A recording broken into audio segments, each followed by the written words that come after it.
안녕하세요. DJ 서영입니다. 오늘의 사연 시작해보겠습니다. 며칠 전 저는 택시를 타고 아들 부부를 찾으러 무작정 뛰어나와야 했습니다.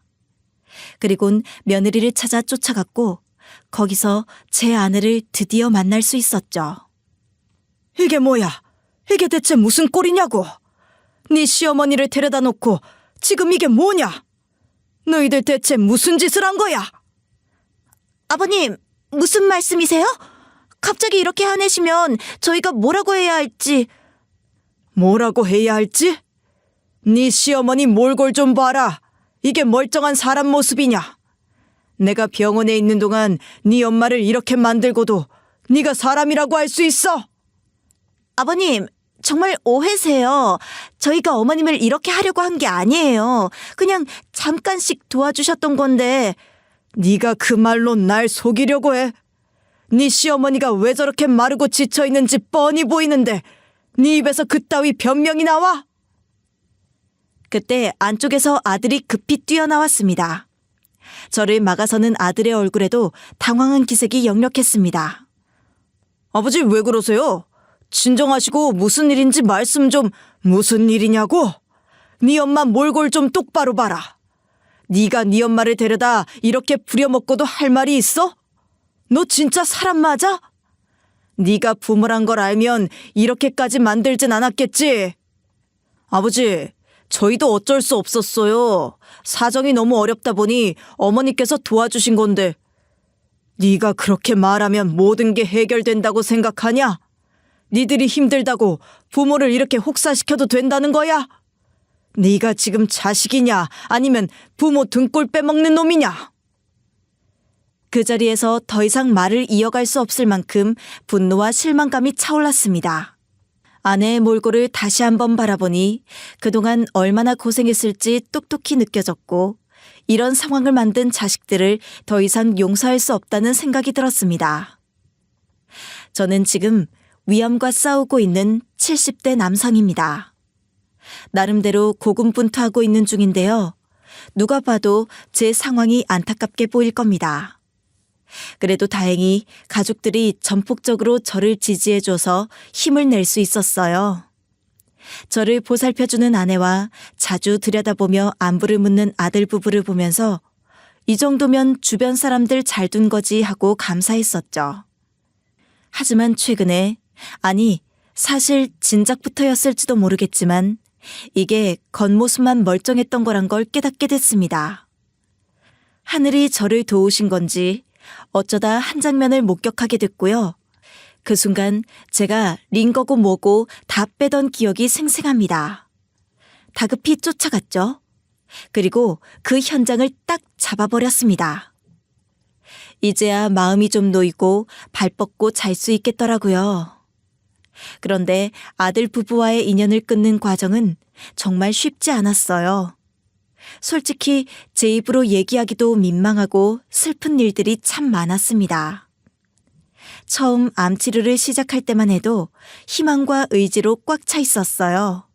치료가 잘 되길 바라며 저를 보살펴주고 응원해주던 가족들의 모습 덕분에 초기 몇 달은 그래도 꽤 평온했거든요. 병실에서 다른 환자분들이나 간호사들한테 복이 많으시네요 라는 얘기를 들을 때마다 스스로도 뿌듯했죠. 그때만 해도 가족이 정말 큰 힘이 됐습니다. 특히 제 아내가요. 암 초기엔 이 사람이 저한테 정말 큰 힘이 됐습니다. 디스크며 당뇨로 고생하는 아내가 제 영양을 챙기겠다고 죽이며 영양식을 직접 만들어 병실까지 가져다 주곤 했어요. 아내가 힘들게 들고 온 음식을 보면서 이 사람이 이렇게까지 나한테 헌신하는구나 싶어서 가슴이 뭉클하더라고요. 정작 본인은 힘들다는 얘기를 한마디도 안 했어요. 늘 미소 지으면서 저를 돌봐주더군요. 그 정성 덕분에 초기 병실 생활은 생각보다 큰 위안을 얻으면서 보낼 수 있었습니다. 그런데요, 그렇게 헌신적으로 보이던 관계가 결국 이렇게 무너질 줄은 정말 상상도 못했습니다. 그러나 시간이 흐르면서 상황은 완전히 달라졌어요. 암이란 게 참 무섭더라고요. 초기라 안심했었는데 절대 얕볼 게 아니더군요. 제 몸 상태는 점점 더 나빠졌고 일상적인 활동조차 힘에 부치기 시작했죠. 씻는 것도 혼자 움직이는 것도 점점 어려워졌어요. 안 그래도 몸이 약했던 아내 역시 건강이 더 나빠졌습니다. 디스크가 심해지면서 허리 수술을 받게 되었고 당뇨로 인해 합병증까지 겪으면서 아주 힘든 시간을 보내야 했습니다. 이런 상황에서 아내가 저를 돌보는 건 사실상 불가능해졌죠. 그러던 어느 날 아들과 며느리가 간병인을 고용하자는 제안을 했습니다. 아버지, 이렇게 두 분 다 힘드시면 엄마까지 쓰러지시면 정말 큰일이에요. 저희가 간병인을 고용하는 게 어떨까 싶어요. 일단은 이게 가장 현실적이고 합리적인 방법일 것 같은데요. 그래, 나야 뭐 금방 적응하면 되겠지. 그런데 네 엄마는 어쩌냐? 저렇게 아픈데. 처음엔 이 제안을 들으면서 마음이 조금 불편했어요. 그래도 아내와 상의 끝에 받아들이기로 했습니다. 곧바로 간병인을 구했는데 체격도 좋고 요령이 있는 사람이어서 병실에서 제가 혼자 하기 힘든 일들을 척척 해냈어요. 덕분에 제 쪽은 딱히 큰 불편함이 없었지만 문제는 아내 쪽이었습니다. 허리 수술 이후 아내는 몸이 많이 쇠약해졌고 집에서 혼자 지내는 것도 쉽지 않아 보였어요. 디스크와 당뇨로 고생하며 집안일 하는 것도 벅찼을 겁니다. 게다가 혼자 있는 시간이 길어지다 보니 외로움과 무기력함까지 겹쳐 더 힘들어했던 것 같아요. 제가 전화를 걸어보면 기분이 처져 있거나 목소리가 어두울 때가 많아서 신경이 쓰이더군요.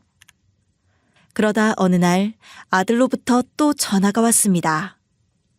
아버지, 엄마 많이 힘드신 것 같은데요. 집에서 저렇게 혼자 계시는 것보다는 차라리 저희 집에서 계시는 게 나을 것 같아요. 어떻게 생각하세요?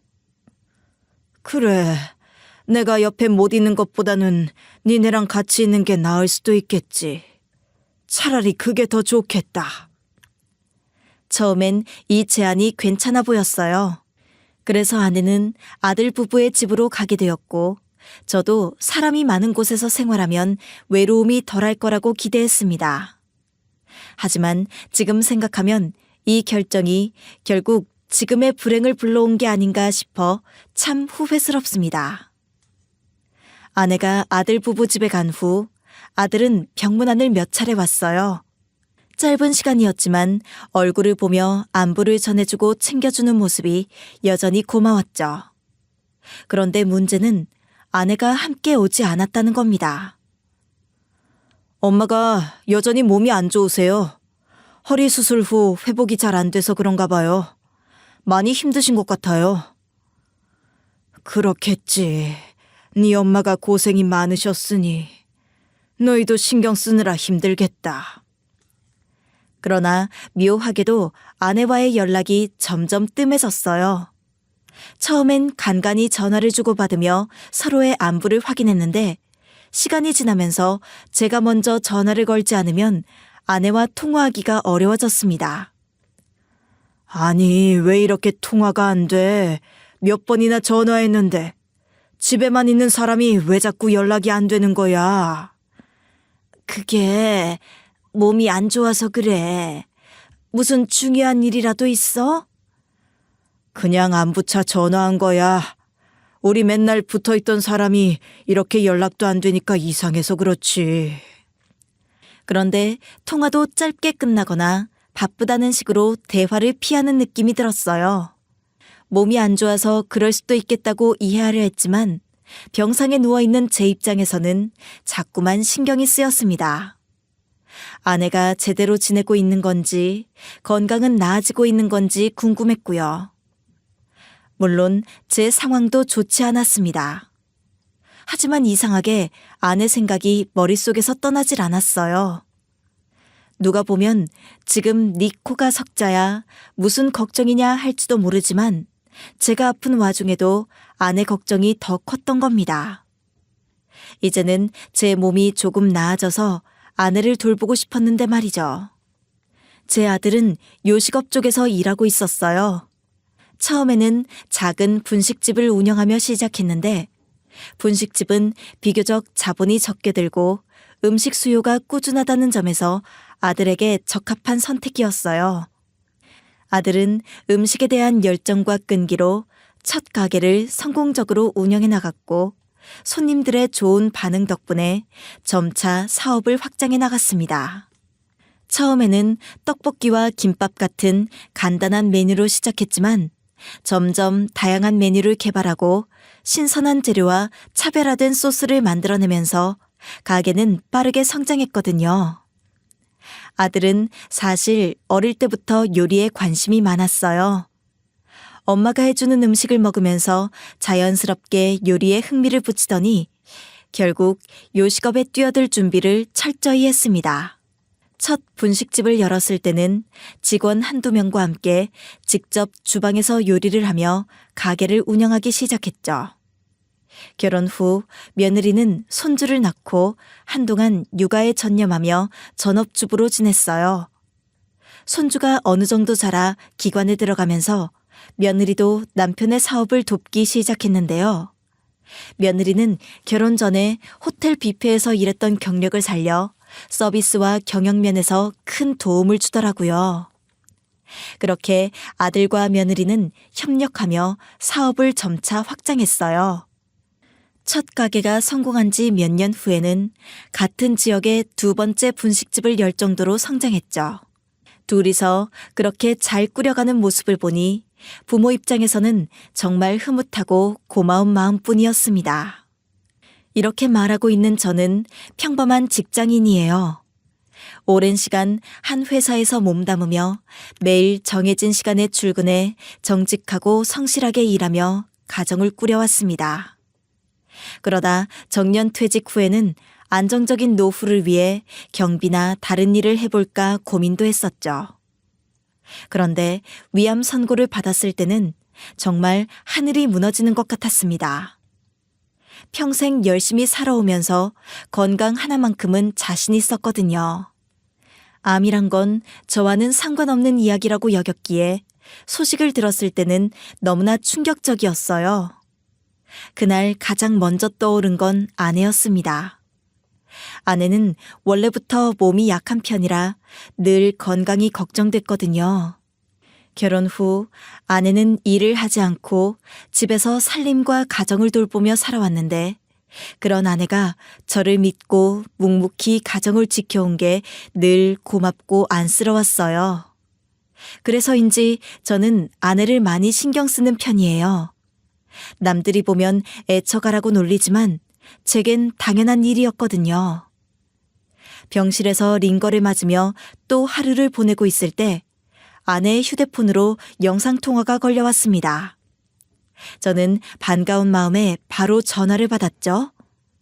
그런데 화면 속에서는 손주 민수가 장난스러운 표정으로 웃고 있더라고요. 저는 당연히 아내가 전화한 줄 알았는데 말이죠. 민수야, 너가 이 전화로 걸었어? 그런데 너 왜 할머니 핸드폰을 갖고 있니? 손주에게 물었지만 대답 대신 화면은 이리저리 흔들렸습니다. 민수가 장난을 치는 줄 알았는데 화면 뒤쪽으로 아내가 보이는 겁니다. 저는 얼른 화면을 자세히 들여다봤어요. 그런데 아내의 모습이 너무 초췌해서 가슴이 철렁 내려앉았습니다. 얼굴은 창백했고 팔은 뼈만 남은 듯 앙상해 보였어요. 이게 뭐야? 여보, 나 좀 봐봐. 몇 번이나 불렀더니 아내가 천천히 화면 쪽으로 고개를 돌렸습니다. 그런데 완전히 맥 빠진 눈빛으로 잠깐 폰을 보더니 이내 고개를 돌려버리더라고요. 제 목소리가 안 들리는 것처럼 무반응인 모습이 너무 이상했습니다. 이 사람이 왜 이래? 반응이 없네? 민수야, 네 할머니 좀 바꿔줘라, 응? 원래도 당뇨 때문에 건강이 좋지 않았지만 저렇게까지 말라 보인 적은 없었거든요. 애들이 잘 모시겠다며 데려간 지 몇 달밖에 안 됐는데 혹시 고생하고 있는 건 아닐까 걱정이 됐습니다. 손주는 여전히 까르르 웃으며 화면을 흔들다가 통화를 갑자기 끊어버렸어요. 저는 곧장 아내에게 다시 전화를 걸었지만 받지 않더군요.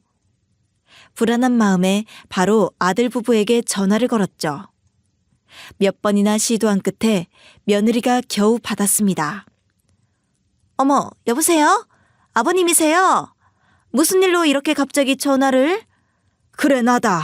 물어볼 게 있다. 민수가 아내 핸드폰으로 영상통화를 걸었는데 아내가 너무 피곤해 보이고 상태가 안 좋더라. 무슨 일 있는 거냐? 아, 어머니요? 왜 그러시죠?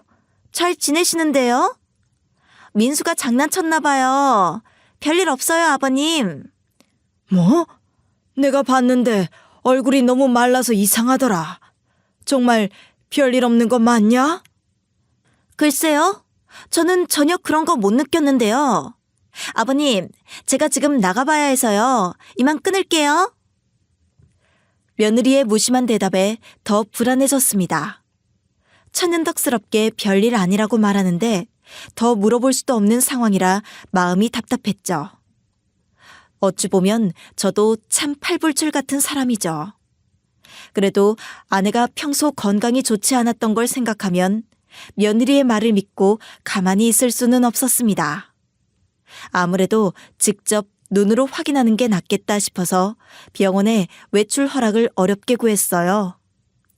의사에게 허락을 받는 동안에도 마음이 편치 않았습니다.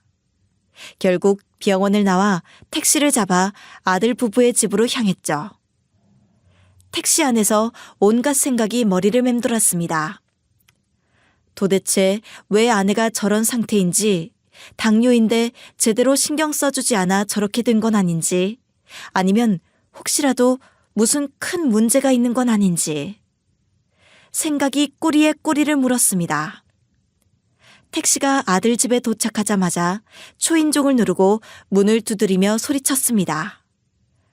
얘들아, 나야. 문 좀 열어라. 병원에서 잠깐 외출 허락받고 나왔어. 네 엄마 얼굴 보고 인사라도 하려고 왔다. 그렇게 한참을 기다리니 드디어 문이 열렸습니다. 며느리가 느릿느릿 문을 열었는데 제가 보자마자 단도직입적으로 물었죠. 얘 새아가, 네 시어머니 어디 계시냐? 얼굴 좀 보러 왔다. 병원에서 여기까지 택시 타고 왔어. 제가 몸을 안으로 들이밀며 들어가려고 하자 며느리가 살짝 당황한 표정으로 말하더군요. 어머님 뵈러 오신 거예요? 그런데 잠깐 바람 쐬러 나가셨어요. 늦게 들어오신다고 하셨어요. 아니 뭐 이렇게 얼굴 보기가 힘드냐? 전화도 안 되고 지금 보러 왔는데도 집에 없어? 거참 신통치가 않네. 며느리는 어깨를 으쓱하며 아무렇지 않게 자신은 잘 모른다는 식으로 말했어요. 그 태도에 오기가 발동해 저는 다시 따져 물었습니다. 바람 쐬러 어디를 갔는데? 이 동네에 와서 뭘 얼마나 안다고? 한번 좀 찾아봐라. 나 병원에서 겨우 허락받고 보러 온 거라니까. 며느리는 얼버무리며 대답했죠. 뭐 멀리 안 가시고 그냥 동네 근처로 가셨을 거예요. 아버님, 그런데 이렇게 갑자기 나오시면 너무 무리하시는 거 아니에요? 병원에서도 걱정하시지 않을까요? 허락받고 나왔다니까 뭘 걱정하고 있어. 그보다 네 시어머니는 왜 안 보이냐고. 아버님, 저도 모르겠는 걸 어떻게 해요. 잠깐 다녀오신다고 하시고 가셨으니 곧 오실 거예요. 저는 아버님 건강이 걱정돼서 드린 말씀입니다. 순간 더 이상 대화로는 답을 얻을 수 없겠다는 생각이 들었어요. 그래서 신발을 벗고 집 안으로 들어가며 큰 소리로 말했습니다. 좋아, 그럼 기다리지. 네 시어머니 묵는 방이 어디야? 이쪽 방이냐? 저쪽 방이냐? 그런데 며느리가 주춤하며 저를 막으려 하더군요. 뭔가 수상하다는 생각이 들었어요. 거실로 들어간 뒤 방들을 하나씩 열어보기 시작했습니다. 안방은 부부 공간인 것 같았고 손주의 방도 따로 있었죠. 그런데 화장실 옆 작은 방 문을 열었더니 제 눈에 익숙한 아내의 트렁크가 보였습니다. 참나 새아가, 네 시어머니 여기서 자는 거냐? 아이고, 이 좁은 방에 몸도 성치 않은 사람을 눕혀놓는 거냐? 며느리는 당황하며 손사래를 쳤습니다. 아버님, 그건 그냥 집만 둔 거예요. 창고처럼 쓰는 곳이고 실제로 여기서 주무시진 않아요. 하지만 방 안을 둘러보니 아무리 봐도 아내가 여기서 자는 게 분명해 보였어요. 이건 분명 아내가 편히 지내고 있는 모습이 아니었습니다. 며느리는 급히 핸드폰을 꺼내들고 아들에게 전화를 걸었고 얼마 지나지 않아 아들이 저에게 전화를 했습니다. 아버지, 지금 집에 와 계시다면서요? 왜 무리해서 여기까지 오셨어요? 엄마는 잘 지내고 계시니까 너무 걱정하지 마세요. 너는 내가 여기 있는 걸 어찌 알고. 됐고, 네 엄마 어디 있냐고 묻는데 왜 돌아가면서들 꽁꽁 숨기고 안 보여주는 거야? 아버지, 숨기다니요. 무슨 말씀이세요? 집사람이 말하지 않았어요? 엄마 잠깐 나가셨다고요. 그보다 아버지 건강이 더 걱정입니다. 지금 중요한 때잖아요. 됐어. 무슨 말을 더 하겠냐. 내가 알아서 네 엄마 만나고 갈 테니 전화 끊어라. 도대체 왜 이러는 건데? 그 순간 며느리가 제 손을 붙잡으며 말했어요. 아버님, 제발 좀 진정하세요. 어머님 돌아오시면 제가 바로 연락드릴게요. 그런데 지금은 병원으로 돌아가시는 게 좋을 것 같아요. 며느리는 제 손을 잡아 문 밖으로 밀어내려 했습니다. 저는 저항하며 손을 뿌리쳤지만 며느리는 끝까지 문 밖으로 저를 내보내려 했어요. 아버님, 여기 계시면 더 불편하시잖아요. 병원으로 돌아가세요. 택시 불러드릴까요? 제가 모셔다 드리고 싶은데 곧 민수 학원차 태울 시간이라. 죄송해요. 성취하는 몸으로 이렇게 나와 계시면 더 힘드시잖아요. 결국 실랑이를 벌이다 더 있을 수 없게 되었고 저는 밖으로 나왔습니다. 문이 닫힌 뒤 한참 동안 멍하니 서 있었습니다. 주먹을 꽉 쥐고 있었죠. 도저히 납득이 가지 않는 상황 속에서 아내의 상태를 꼭 확인해야겠다는 결심만 강해졌습니다. 솔직히 아내를 제가 더 잘 알지 며느리가 더 잘 알겠습니까? 아내는 당이 떨어지고 힘들면 얼굴에 그대로 피곤함이 드러나고 며칠 동안 누워 일어나지 못한 적도 많았어요. 그런 아내가 앙상하게 말라서 기운 하나 없이 보였는데도 병원도 아니고 놀러 갔다는 말은 말이 안 됩니다. 아내를 오랫동안 지켜본 제 입장에서 저 상태로 어딜 돌아다닌다는 말 자체가 납득되지 않았습니다. 이미 택시 안에서 아내에게 전화를 걸고 메시지도 남겼지만 여전히 대답은 없었어요. 물론 아들네 집으로 간 뒤로 아내가 전화를 잘 받지 않긴 했지만 이렇게까지 연락이 안 되는 일은 드물었거든요. 몸이 좋지 않을 때도 최소한 짧게라도 대답하던 사람이니까요. 그렇게 걱정과 의심이 마음속에서 갈등하며 병원으로 돌아가야 한다는 걸 알면서도 발길이 떨어지지 않았습니다. 그런데도 자꾸만 떠오르는 생각이 있었어요. 이건 괜한 예민함이나 암투병으로 인해 신경을 과하게 써서 생긴 게 아니라 평생의 경험으로 형성된 제 촉이라는 것을 그로부터 1시간 뒤에야 확신하게 됐습니다. 왜냐하면 난감한 상태로 아들네 아파트 앞에 서 있던 중에 얼마 안 돼 며느리와 손주가 집에서 나오는 걸 봤거든요. 며느리가 민수를 학원에 태워줘야 한다더니 차를 타고 나가는 게 아니라 둘이 손을 잡고 그냥 걸어 나오더라고요. 의미 없는 행동일 수도 있지만 이상하게도 제 발길이 저절로 움직였습니다. 며느리와 손주 뒤를 멀찌감치 따라갔죠. 혹시라도 제가 따라가는 걸 눈치챌까 싶어서 느릿느릿 걸으며 주변을 살폈는데 며느리가 자꾸 주위를 두리번거리는 모습에 더욱 수상하다는 생각이 들었습니다. 그렇게 10분쯤 걸었을까요? 둘은 한 체인 분식점으로 들어갔습니다. 그런데 가게 간판을 올려다보는 순간 아들 부부가 동네의 분식점을 하나 더 열었다고 했던 게 떠올랐습니다. 당시 위암 판정을 받고 치료를 시작하던 시기라 직접 가보지 못한 채 시간이 흘렀던 곳이었죠. 어정쩡하게 가게 앞에서 망설이다가 문 가까이 다가가 안쪽을 기웃거렸습니다. 그리고 그 순간 주방 쪽에서 익숙한 얼굴이 눈에 들어왔어요. 심장이 철렁 내려앉으며 설마 하는 마음으로 자세히 들여다봤는데 그 얼굴은 분명 제 아내였습니다. 발이 얼어붙은 듯 움직일 수 없었고 눈은 가게 내부를 샅샅이 훑었어요. 그리고 떡볶이 주걱을 들고 분주히 움직이는 아내를 보며 머리가 하얘졌습니다. 얼굴은 창백하고 앙상한 팔로 무거운 냄비를 젓는 모습이 어찌나 힘들어 보이던지요. 그제야 정신을 차리고 무작정 가게 안으로 들어갔습니다. 주방 쪽으로 빠르게 걸어가며 외쳤습니다. 당신 여기서 뭐 하는 거야? 여기서 일하고 있는 거냐? 나 지금 병원에서 잠깐 나온 거야. 제 다급한 등장에 아내는 주걱을 내려놓으며 놀란 듯 고개를 들었습니다. 아니, 당신이 여기까지 어떻게 괜찮은 거예요? 병원에 얘기하고 온 거예요? 나와서 돌아다니면 안 된다니까요. 지금 나를 걱정할 때가 아니야. 당신 얼굴이 완전 파리하게 말랐구만. 이게 대체 무슨 일이야? 아내는 잠시 머뭇거리더니 힘없는 목소리로 대답했습니다. 그게 딴 건 아니고 애들이 가게 운영이 힘들다고 해서 도와달라고 했거든요. 그래서 잠깐 나왔어요. 몸이 좀 힘들긴 한데 별일 없어요. 나도 요즘 거울 보면 놀랄 정도긴 하네요. 그 말을 듣는 순간 저는 할 말을 잃었습니다.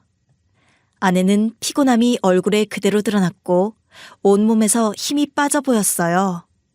그동안 아내가 이런 상황에 처해 있었다는 걸 전혀 몰랐던 제 자신이 원망스러웠습니다. 일단 말을 아끼며 주방을 둘러봤습니다. 아내는 좁은 공간에서 혼자 모든 일을 감당하고 있었어요. 떡볶이를 휘젓고 어묵을 건지고 순대를 준비하며 가스레인지 앞을 바쁘게 오가더군요. 손님은 계속 들어오고 있었는데 그 많은 일을 아내 혼자서 처리하고 있었습니다. 혹시 도와주는 사람이 있나 싶어 주위를 살폈지만 주방에는 아내뿐이었어요. 홀에는 대학생으로 보이는 알바생이 있었지만 그저 핸드폰만 들여다보며 걸어다닐 뿐 주방 일에는 전혀 손을 대지 않고 있었습니다. 이야, 이거 정말 기가 막히네. 당신 혼자서 다 하고 있는 거야? 도와주는 사람도 없어? 아니, 몸도 성치 않은 사람이 이렇게 일하고 있으면 어떡해? 제 목소리가 높아지자 아내는 당황한 듯 미소를 지으려 애썼습니다. 여보, 목소리 좀 낮춰요. 손님들 있잖아요. 난 괜찮아. 그냥 애들이 힘들다고 해서 잠깐 도와주는 거니까. 정말로 걱정 안 해도 돼요. 하지만 억지로 괜찮다고 말하는 게 뻔히 보였습니다. 창백한 얼굴, 땀방울이 이마에 맺혀 있는 모습. 누가 봐도 상태가 좋지 않았습니다. 당신 자기 몸 좀 생각해. 나도 이 모양인데 우리 둘 다 엉망이 되면 누가 알아줘. 몸 상태가 이런 걸 알면서도 왜 다 들어주는 건데. 당신 병나서 쓰러진다고 해도 정신 못 차릴 거야? 아내는 난감한 얼굴로 저를 바라보았고 저는 주방을 둘러보며 다시 외쳤습니다. 손님이 이렇게 많으면 사람을 더 써야지. 왜 당신 혼자 이렇게 일하는 거냐고. 세아가 어디 있냐? 내가 따라 들어왔는데 꼭 이럴 땐 없어지더라. 아내는 힘없는 목소리로 대답했습니다. 아이고, 여보, 그만해요. 내가 다 잘못했어요. 내가 우유부단해서 이렇게 됐네요. 미안해요. 그 말을 듣는 순간 제 마음이 무너지는 것 같았습니다. 아내는 억지로 미소를 지으려 했지만 그 모습이 오히려 더 가슴 아프게 느껴졌습니다. 이 상황이 지속된다면 아내의 몸과 마음이 더 이상 버티지 못할 것이라는 생각에 저는 도저히 이 모습을 그냥 지나칠 수 없었습니다. 당신이 사과할 게 뭐가 있어? 이야, 진짜 속이 터지네. 진짜 야단 맞아야 할 인간은 코빼기도 안 비추고. 이게 뭐야?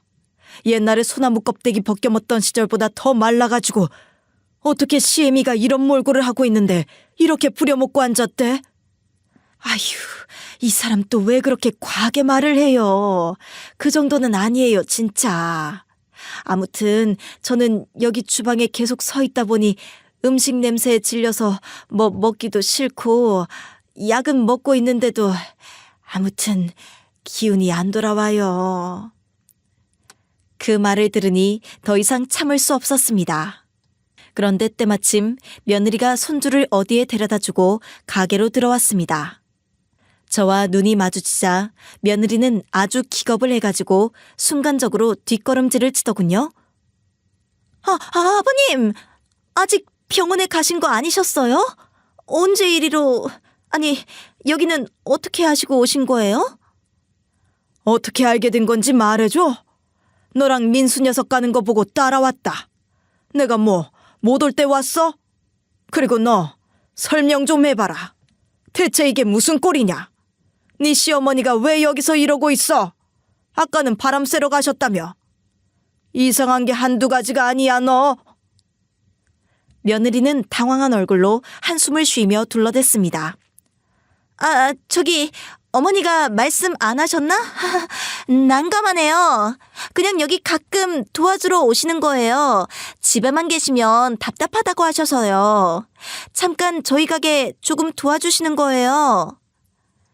그런데 아내는 일순간 여기서 곤란한 표정을 짓더니 입을 앞으로 쭉 내밀고 고개를 저었습니다. 아니, 나는 그렇게까지 말한 적은 없는데. 민수애미 네가 나와달라고 했지 않냐? 아버님한테 말을 그렇게 달리할 게 뭐가 있어? 그러자 며느리는 당황해서는 억지 미소를 지으며 얼른 재빠르게 변명했습니다. 네네, 그렇죠. 그러니까 제 말은요, 어머니 답답하실까봐 여기 나와달라 부탁드린 거예요. 어머니 요리 잘하시고 좋아하시잖아요. 또 집에 혼자 계시면 너무 처지실까봐요. 말 같지도 않은 변명을 듣던 중 저는 가게 한켠을 둘러보았습니다. 그리고 분식집 구석에 마련된 작은 방에서 이불짐과 아내의 옷가지를 발견했습니다. 순간 머리가 하얘지는 기분이 들었습니다. 이게 뭐냐? 설마 여기서 잠도 잔 거야? 아니, 집에 네 시어머니 자는 공간이랍시고 웬 구석진 방을 보여주길래 뭔가 했더니 그마저도 아니었어. 당신 여기서 자는 거야? 며느리는 고개를 절레절레 흔들며 대답했습니다. 아버님, 왜 이렇게 흥분하셨어요? 아니라니까요, 진짜. 그냥 어머님 힘드실 때 잠깐 쉬는 용도로 만들어둔 거예요. 그러나 그 말을 믿을 수 없었습니다. 저는 아내가 잠시 쉬기 위한 정도로 이곳에 와 있는 게 아니라 거의 숙식 수준으로 여기에 둔 거라는 생각이 들었습니다. 왜냐하면 이전에 아들이 첫 분식집을 시작할 때 그때도 가게 안에서 숙식하면서 바쁘게 매달렸었거든요. 주방을 맡고 있는 사람이라면 충분히 이곳에서 먹고 자고 하면서 일을 시킬 게 뻔해 보였습니다. 며느리, 너 어른 놀리는 것도 적당히 해라. 아픈 사람을 이렇게 세워놓고 주방일 시키는 게 말이 된다고 생각해? 일할 사람이 없으면 가게 문을 닫던가 아니면 주방일을 시킬 거면 정당히 돈을 주고 남을 불러다 써. 말로는 나더러 네 어머니 걱정된다고 그렇게 재빠르게 모셔가더니 무일푼으로 부려먹으려고 그렇게 혈안이 된 거야? 아니요, 아버님. 진짜 정말 아니라니까요. 그리고 여긴 영업장이에요. 제발 진정 좀 하세요. 아니면 저랑 나가서 말씀을 하시던가요. 손님들이 쳐다보시잖아요. 아니, 됐다. 너랑 무슨 말을 더 하냐. 나는 이만 나간다.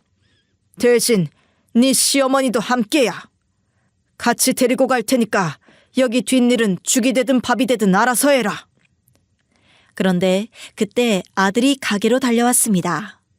아마 이 사태를 모른 채 가게 일 때문에 급히 들렀던 것 같은데 아들 역시 아까 전 며느리 못지않게 기겁하며 놀라는 눈치였습니다. 아버지, 잠깐만요. 지금 어디 가시는 거예요? 엄마 데리고 가시려고요? 엄마가 지금 나가시면 안 돼요. 도와주러 오신 거라고요.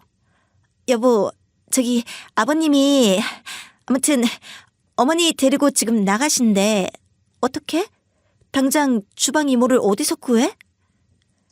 이 말에 아들은 여기에 더 이성을 잃었던지 미간을 찌푸리고 저에게 따지고 들기 시작했습니다. 아버지, 이렇게 다짜고짜 모시고 가는 게 어딨어요? 아무리 빨라도 이번 달은 엄마가 여기 계시면서 봐주셔야 한다고요. 그 말을 듣는 순간 저는 더 이상 참을 수 없었습니다.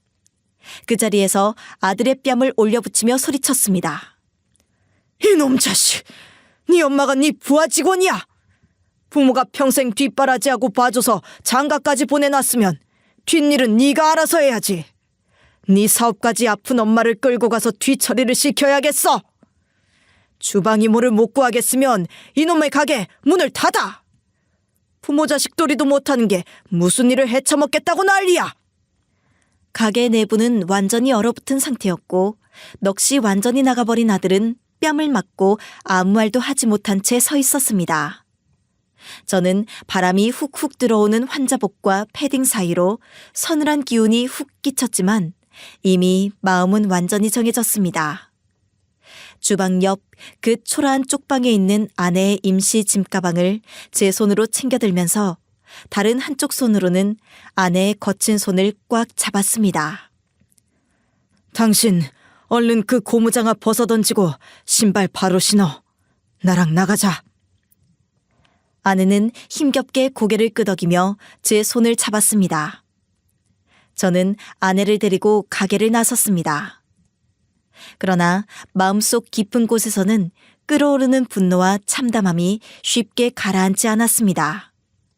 사실 아내는 평소 자식들 성화를 잘 들어주던 사람이었기에 처음에는 저를 말리거나 괜찮다고 했을 줄 알았지만 이날은 지친 얼굴로 더는 버틸 수 없다는 듯 저를 따라 나섰습니다. 아내의 걸음걸이는 너무나 힘이 없어 보였고 얼굴은 피곤함이 가득했습니다. 우리는 가게를 나와 근처에서 택시를 잡아 병원으로 향했습니다. 택시 안에서 저는 아내에게 분식집에서 있었던 일들을 차근차근 물어보았습니다.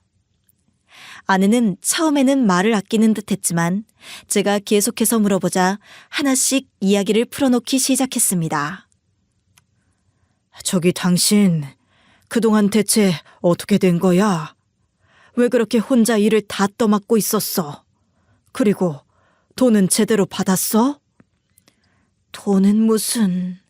돈 받을 거면 도와달라니 뭐니 그런 소리가 오갔겠어요? 처음엔 말이야, 잠깐 도와달라고 주방 이모가 관둬버렸다고 난감해하길래 하루 이틀씩 나간 거였어요.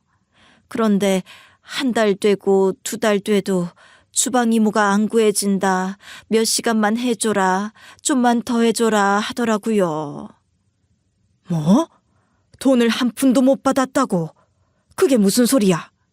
지금 몇 개월째 거기서 일했는데. 3개월 넘었어요. 애들이 그러더라고요. 가게가 자리를 잡아야 수입이 생기고 본사의 돈을 지금 다 붙들려 있는 상태라서 아직 여유가 없다고요. 그래서 그냥 참고 있었어요. 그 말을 들으며 저는 속에서 끓어오르는 분노를 참을 수 없었습니다. 분식집 운영을 돕느라 몸도 축난 아내를 그렇게 부려먹고도 돈 한 푼 주지 않았다니 도저히 이해가 되지 않았습니다. 병원에 도착하자마자 저는 곧장 큰형과 형수님께 전화를 걸어 이 사실을 상담했습니다. 형수님은 노무사로 오랫동안 일해왔고 큰형도 장기간 사업장을 운영하며 많은 경험이 있는 사람이기에 이런 문제를 해결할 지혜를 구하고 싶었습니다.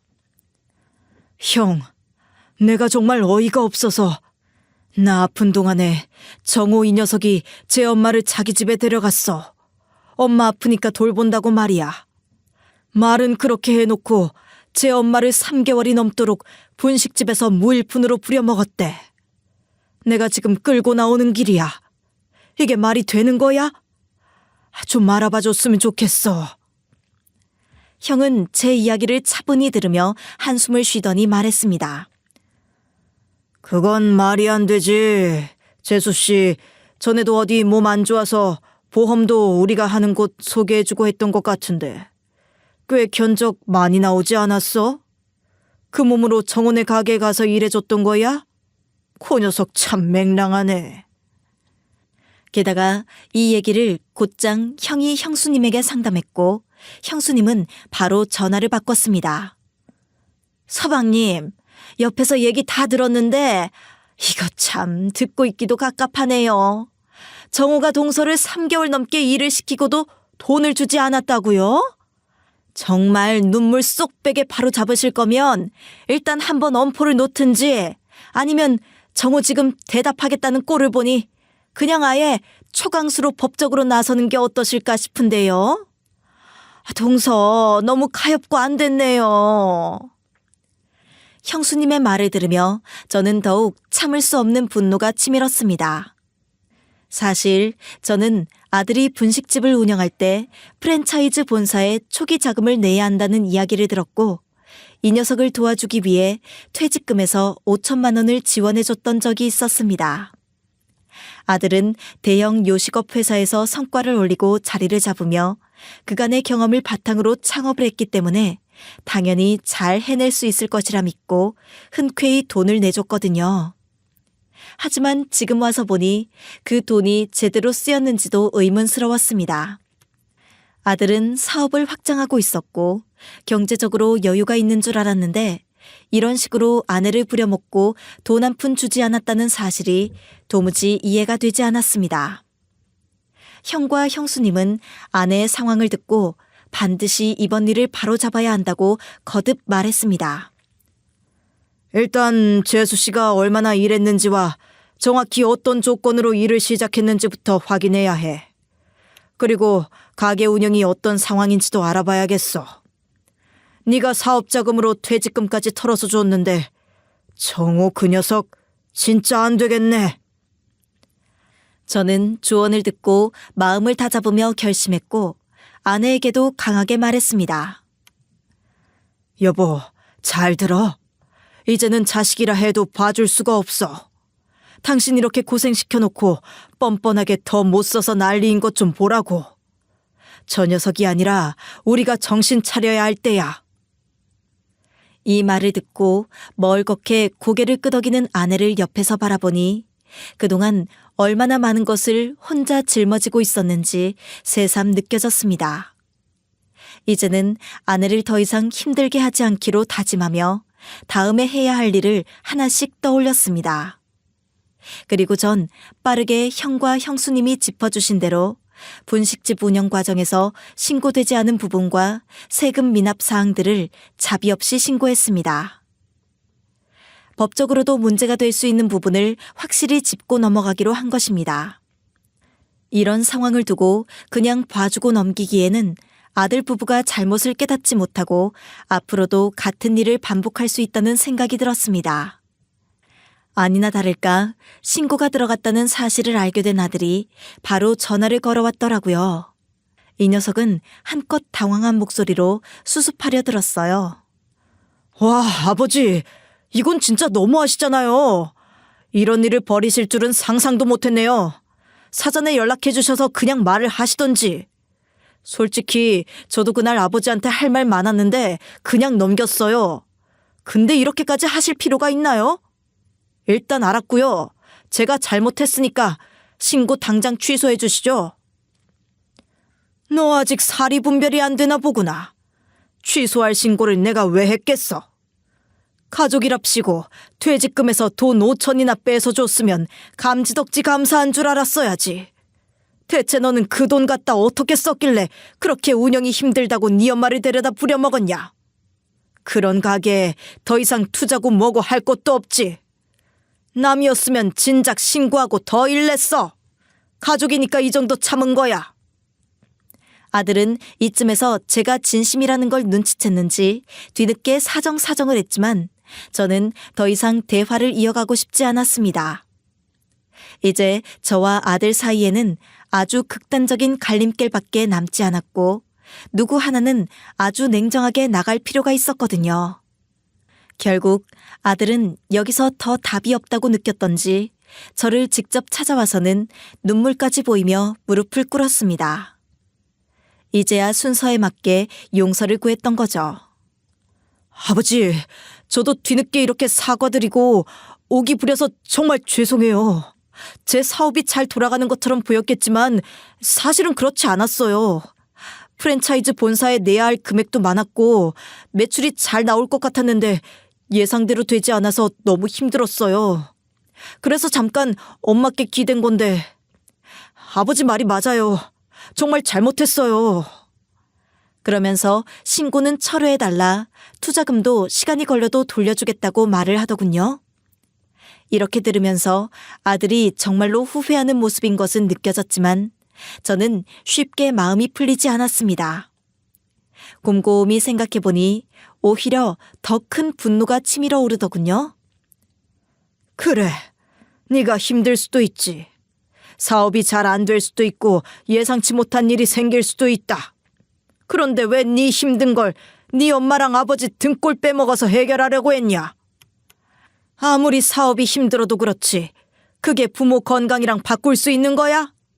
네 아버지 암이고 엄마가 골골거리는 와중에 네가 만든 가정이랑 사업밖에 눈에 안 보였어?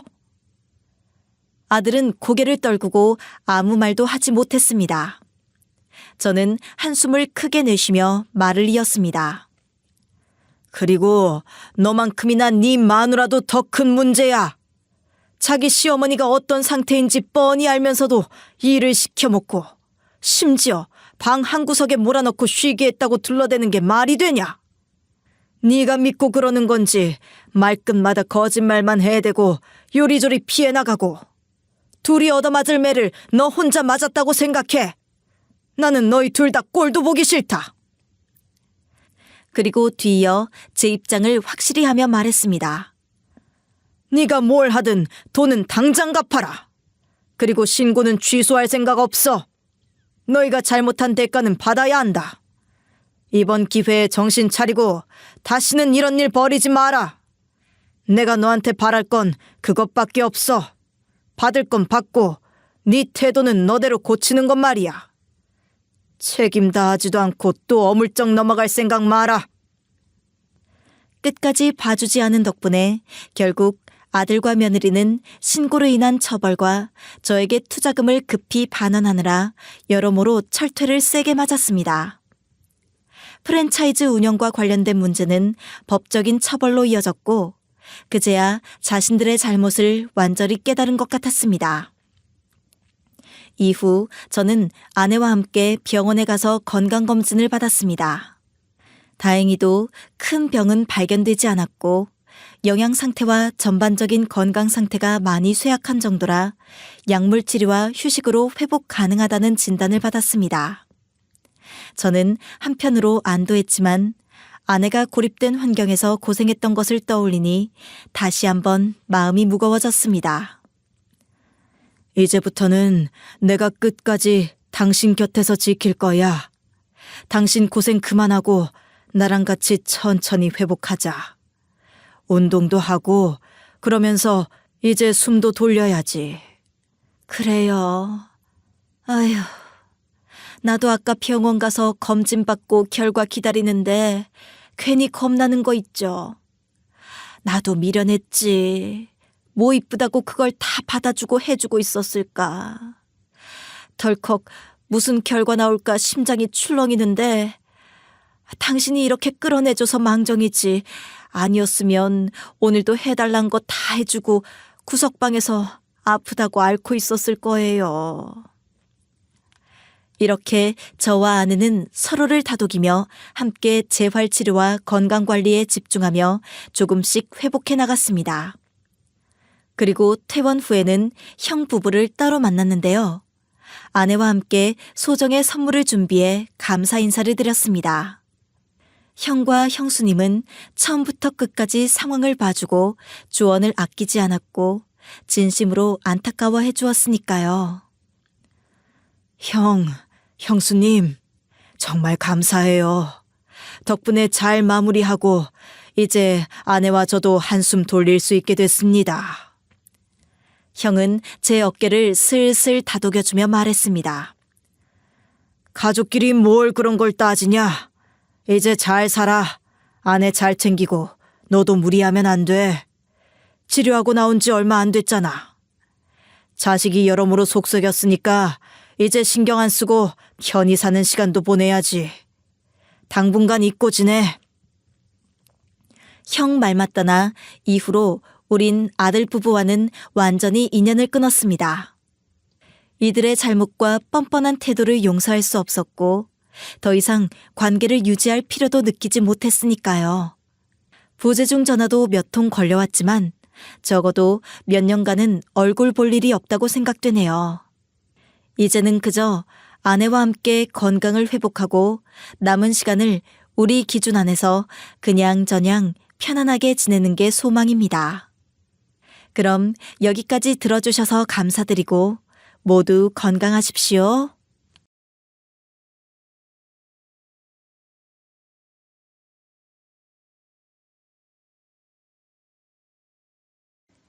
안녕하세요. DJ 서영입니다. 오늘의 사연 시작해 보겠습니다.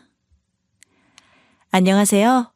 저는 요즘 그동안 오랫동안 살아왔던 남편과의 관계에서 생긴 회의감 때문에 고민하게 되는 일이 있었어요. 이번 일을 잘 처리했지만 돈 가지고 사람 관계를 정의하는 사람과는 이제 굳이 유지하려고 하지 않으려 합니다. 여러분들 주변에도 충분히 일어날 수 있는 일이기 때문에 조심하시기 바라요. 저는 40대고 결혼한 지는 15년 정도 된 것 같아요. 서울에서 살고 있고 원래 고향은 전라도 바닷가 쪽이에요. 대학 때문에 상경을 해서 살고 있다가 지금 남편을 만나서 살게 되었는데요.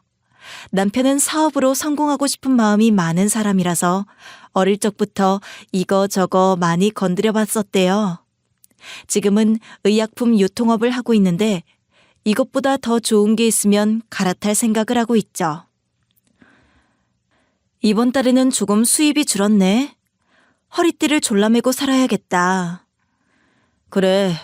근데 이번에 계약하는 건이 있어서 곧 좀 더 들어올 거야. 걱정하지 마. 저는 작은 카페를 운영하면서 동네 장사를 하고 있어요. 아이는 이제 중학교에 들어갔고 저희 집은 부자는 아니어도 남부럽지 않게 살 정도는 되었는데요. 딸, 잘 지내고 있지? 엄마, 가게는 어때요? 괜찮아요? 그럭저럭이지. 너는 어때? 시댁은 좀 괜찮고? 다들 조용하고? 네, 그냥 우리 집만 잘 살면 되지. 이번에 그래도 애들 아빠가 계약 잘 따내서 조금 더 괜찮아졌어요. 애들도 공부 잘하고 있고요. 그래, 너희만 잘 살면 된다. 명절인데 못 내려가서 어떡해요? 맨날 이게 마음에 제일 걸리네. 아니, 명절 전에 내려가려고 했는데 그게 또 쉽지가 않네. 괜찮아. 뭐 다음에 보면 되지 뭐. 나는 너희 아빠랑 보내면 되니까 걱정하지 말고. 횟집에 손님도 많아서 보지도 못해. 문제는 친정하고 우리 집하고 너무 멀다 보니까 명절에도 거의 못 보고 살았어요. 부모님은 횟집을 운영하고 계시는데 명절 때 너무 바쁘시기도 하고 오가는 시간이 너무 걸리다 보니까 더 찾아보기가 어려웠던 것 같아요. 부모님이 결혼 초기에는 조금 서운해하셨지만 아이가 태어나고 나서부터는 고생하지 말라고 굳이 왔다 갔다 하지 말라고 해서 서울에 있는 시댁에 먼저 가곤 했죠. 저는 가족을 워낙 사랑하는 편이라서 명절 전이나 후로라도 아이를 데리고 왔다 갔다 하기도 했는데요. 그러면 엄마, 내가 2주 정도 뒤에 갈게요. 그때 애들 데리고 갈게. 애들 아빠는 어쩔지 모르겠는데 요즘 바빠가지고. 아이고, 표는 있고? 기차 타고 가면 되니까. 그때 봐요, 엄마. 참, 고맙다. 매번 이렇게 노력해주니까. 그러다 보니 부모님하고는 더 애틋했던 것 같아요.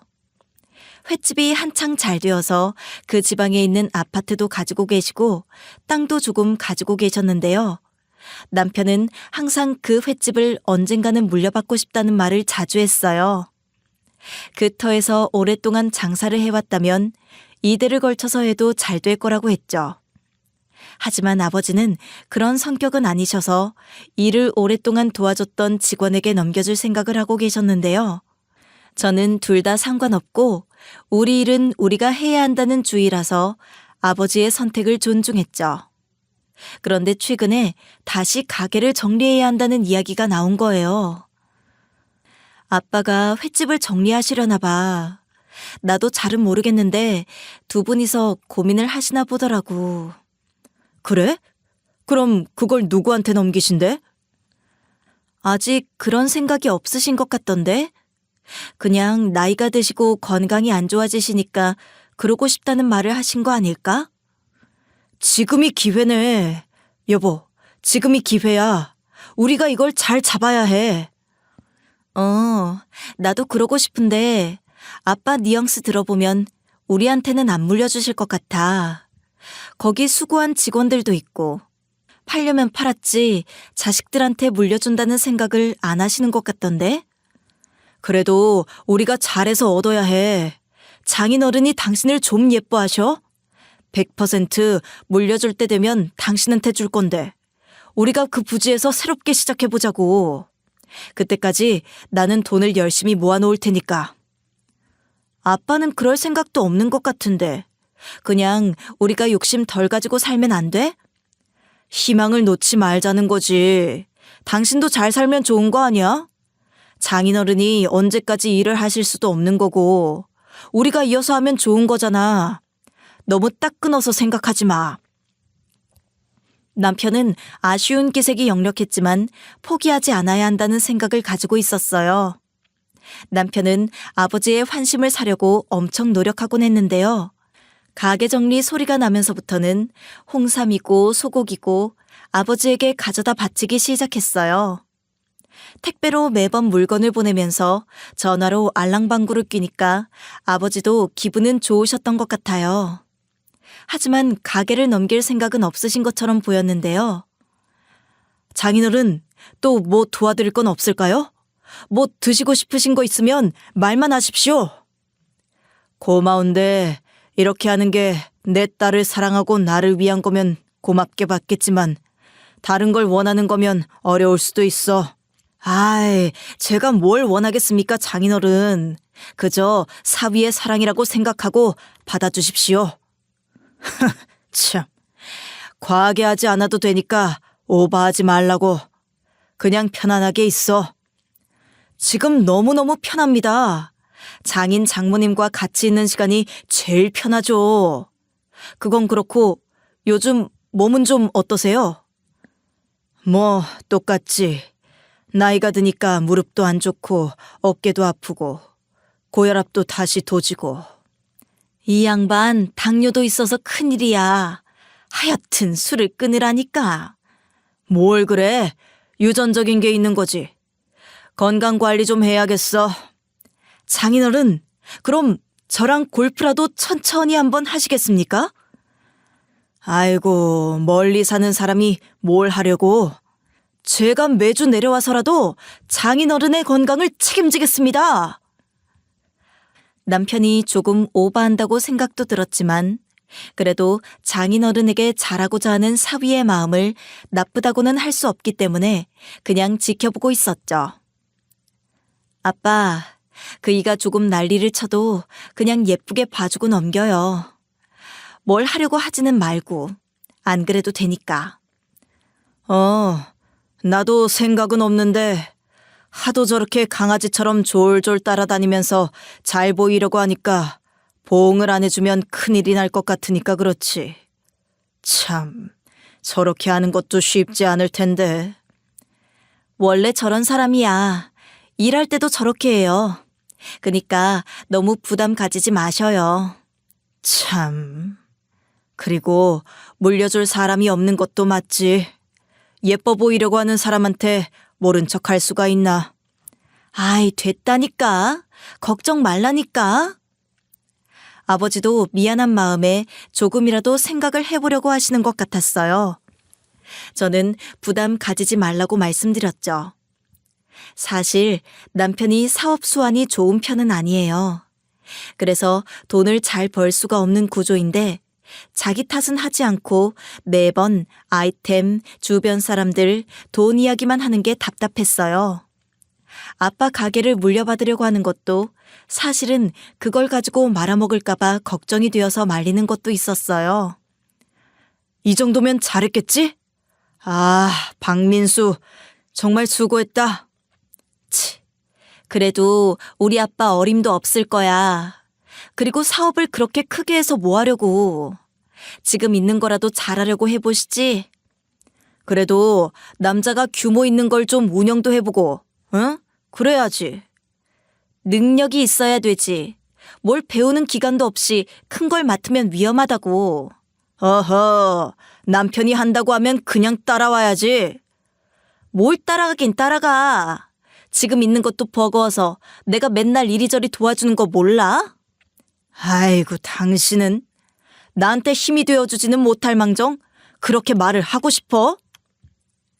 물론 힘이 되어야 한다는 것을 알고는 있지만 그동안 봐온 태도가 문제가 많아서 답답하더라고요. 지금 있는 가게 보증금도 제가 준 돈이 90%고 한 번은 주식을 했다가 말아먹은 적이 있어서 집도 제 자금이 많이 들어가 있죠. 그런 것도 모르고 한탕이라도 해보겠다는 심리로 저러고 있으니까 너무 싫더라고요. 시모는 그런 속도 모르고 찾아갈 때마다 아들 자랑이나 하고 있으니 듣기도 싫었어요. 애미야, 이번에 김치를 담갔는데 너무 맛있게 잘 됐다. 한번 먹어볼래? 네, 좀 주시면 가져갈게요. 그나저나 서준이 아빠 말이야. 차도 좀 바꿔야 하는 거 아니니? 명색이 그래도 사장인데 너무 후줄근하게 하고 다니는 것 같아. 돈이 있어야 바꾸죠. 돈을 잘 벌어야 좋은 차도 탈 텐데 그것도 아니니까. 뭐? 아니 뭐가 문제니? 몇십 년간 그래도 잘 운영을 해왔는데. 네가 세상 물정을 너무 모른다. 지금 나이에 서준이 아빠 같은 사람이 어디 있니? 서준이 아빠가 어떤 사람인데요, 어머니? 자상하지, 가정적이지, 성실하지, 사업수완도 좋아, 운영도 잘해. 뭐가 문제야 도대체? 얼굴이 빠지니 인성이 빠지니. 나는 암만 내 아들이라지만 너무 잘나서 뭐 모자란 걸 본 적이 없어요. 어머니, 뭘 잘 모르신, 아이 시끄럽다. 너를 만나서 저렇게 기가 죽은 거지. 김치나 가지고 가. 그러던 어느 날 갑자기 아버지께 전화가 와서는 다음 주에 서울로 올라간다고 하는 거예요. 저는 갑자기 왜 그러냐고 했는데 그냥 정리하고 서울 가서 살려고 한다고 하시더라고요. 왜 정리를 하셔? 평생 살아오던 곳을. 내가 맨날 오라고 해도 안 오시더만. 참나. 나도 우리 딸 사는 곳에 가서 좀 구경도 하고 쉬기도 하면 안 되냐? 안 되는 게 아니라, 아니, 오면 우리야 좋지. 근데 너무 갑작스러워서 그렇죠. 조금 쉬면서 생각도 정리하고 몸도 안 좋으니까 큰 병원도 좀 다니려고 한다. 일단 올라갈 테니까 그렇게 알고 있어라. 일단 알았어요, 아빠. 올라오면 봬요. 밥을 먹다가 전화를 받았는데 남편이 이 소리를 듣더니 오늘 가게 하루 쉬고 내려가서 부모님을 뵙고 오자고 하더라고요. 당신은 또 왜 급발진이야? 올라오면 만나면 되지. 아, 오바 그만해. 내가 지금 장난하는 것처럼 보여? 이건 일생일대의 기회라고. 아이고, 그렇게 한다고 해서 예쁘게 봐주는 것도 아니네요. 그렇게 할 필요까지는 없잖아. 올라오셔서 이야기를 해도 충분해. 당신 가기 싫으면 나 혼자라도 갈 거야. 지금 노다지가 눈앞에 있는데 누구한테 빼앗길 일 있어? 하여튼 감이 없어요. 그렇게 말하고는 제 말을 무시하고 휴대폰으로 기차 시간대를 막 알아보고 바로 예매를 하더라고요. 아니, 그런다고 해서 우리한테 떨어지는 거 없다니까? 내려가서 3시간 있다가 와야 되겠구만, 출근하려면. 헛고생 하지 말고 그냥 자자. 나 옷 좀 갈아입고 올게. 당신도 가려면 준비해. 막무가내로 준비를 하는 남편 때문에 저도 하는 수 없이 따라갈 수밖에 없었죠. 기차를 타고 내려가는 길에도 연신 신나 보였어요. 콧노래를 계속 흥얼거리고 미처 밀지 못한 수염도 정리하면서 최대한 깔끔하게 하고 내려가더라고요. 뭔 상견례 하러 가? 결혼식 이후로 이렇게 꾸민 걸 본 적이 없네. 당신도 좀 꾸미지. 조금이라도 뭘 얻으려면. 그나저나 뭘 또 사들고 가야 되나. 웬만한 선물은 다 드려서 이제 드릴 것도 없네. 아니, 뭘 또 사가. 그만해. 지금 이렇게 하는 것도 굉장히 무리야. 남편은 제 말을 듣지도 않고 기차역에서 내리자마자 대형마트로 향해서 샤인머스켓이니 한라봉이나 비싼 과일들을 사기 시작했어요. 눈에 보이는 안마기도 집어서 계산하려고 하길래 제가 겨우 뜯어 말려서 제자리에 뒀죠. 집에 들어가니까 장사를 한창 하시던 부모님은 당황스러워 하시더라고요. 바리바리 선물을 들고 온 저희를 보고 엄청 놀랐어요. 올라리요? 뭔 일이래? 장모님, 저희 왔습니다. 아니, 내일 출근 아니야? 무슨 일로 온 거야? 보고 싶어서 왔죠. 바람도 좀 쐴 겸 일도 도와드릴 겸. 무슨 바람을 평일에 기차까지 타고 와서 쐬? 참 특이하다, 특이해. 장인어른은 안쪽에 계시나요? 남편은 성큼성큼 안으로 들어가서 아빠한테 다가갔고 엄마는 저에게 도대체 왜 저러냐고 물어봤어요. 아빠가 서울 온다고 하니까 저러는 것 같아. 뭐라도 떨어지지 않을까 생각하는 것 같고 내가 어림없다고 수십 번을 말했는데 귓등으로도 안 들어요. 참나, 웃기네. 뭐가 갈 줄 알고. 아니, 근데 안 그래도 너희 아빠도 고민을 하시더라고. 말은 안 해도. 그런 것 같더라고. 그래도 저건 너무 좀 속이 보이지 않나? 그래도 이러나 저러나 어떠냐. 우리 집에 잘하려고 하는 게 예뻐 보이는구만. 가게에는 사람들이 바글바글했고 남편과 저는 저녁 식사 시간이 끝날 때까지 다 도와주고 그제서야 이야기를 할 수 있었죠. 남편은 자기에게 가게가 넘어오기를 바라는 마음으로 이야기를 듣고 있는데 아버지가 그냥 어떤 사람에게도 주지 않고 없애고 넘어가려 한다고 하시더라고요. 생각해보니까 괜히 누구한테 넘겼다가 우리 가게 인상만 안 좋아질 수도 있겠더라고. 아무리 우리 가게에서 오래 일한 사람이라 하더라도 내가 없어지고 나서 어떻게 할지도 모르겠고. 그래, 잘 생각하셨어. 누가 이걸 이어서 한대. 아빠나 되니까 하신 거지. 그래도 아예 없어지는 것보다는 나을 것 같은데 다시 한번 생각해 보시면 어떨까요, 장인어른? 생각이야 할 수 있는데 자네가 많이 서운해할까 봐 그것도 걱정이었네. 아니요. 저는 서운하지는 않은데 좀 서운하기는 합니다. 네. 되도록이면 저한테 넘겨주시면 저희 식구 잘 살 수 있을 것 같아서요. 아예 이사 올 생각도 하고 있었고. 아이, 됐어. 아빠 마음대로 하셔. 이거 내가 뭐 도와준 것도 아니고 오로지 아빠 거니까. 저는 남편을 끌어내서 그만 이야기하라고 쿡쿡 찌르고 했는데요. 남편은 어느새 시무룩해져서 고개를 푹 숙이고 대답도 잘 안 하고 있었어요. 저는 그것보다 왜 이렇게 빨리 처분을 하려고 한 건지 결정의 이유가 궁금했어요. 아빠, 솔직히 몸에 무슨 문제 생긴 건 아니고요? 무당이네, 무당이야. 어떻게 알았대? 알고 보니까 고혈압 때문에 심장 쪽이 안 좋은데 그거 치료도 받아야 할 것 같고 일도 계속 손을 넣어줘야 할 것 같아서 신경 쓰일까봐 그냥 정리를 하기로 하셨던 거였어요.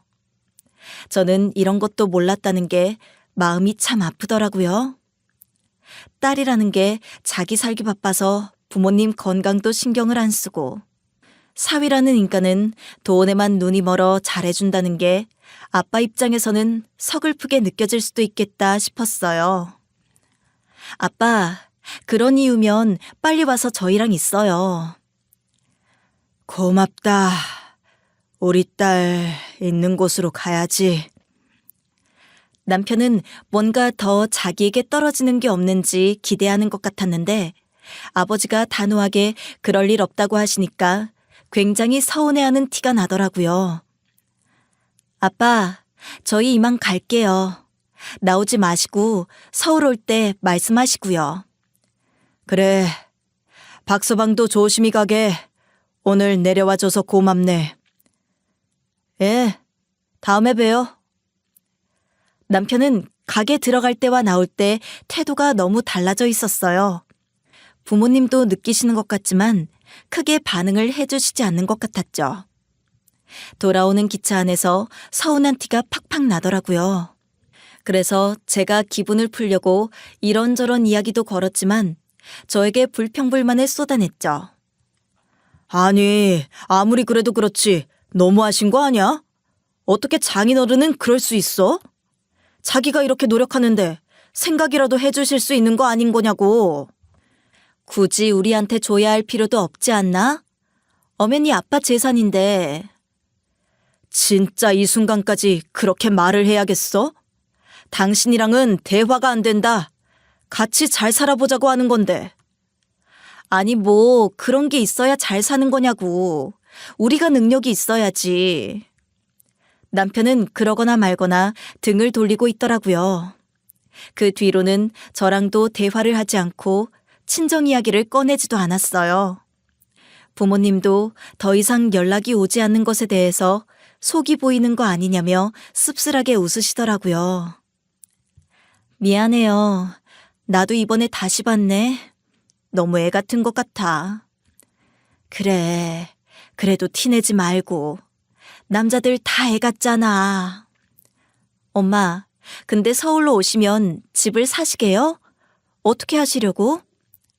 큰아버지 집에 있으려고 하는데 1년 정도만. 거기 안 불편하겠어요? 방을 따로 얻는 거는 어떻고? 서울 물가가 어떤지도 모르고 일단 올라가 보고 결정하려고. 너희 아빠가 큰아버지랑 같이 지내고 싶어 하시기도 하고. 저희 집에 와서 사는 것은 좀 그렇고요. 우린 괜찮은데. 그건 우리가 생각을 좀 해볼게. 일단은 1년 정도만 큰아버지 집에서 산다. 이게 아빠 뜻이야. 알겠어요. 엄마 아빠가 그렇다면 어쩔 수 없죠.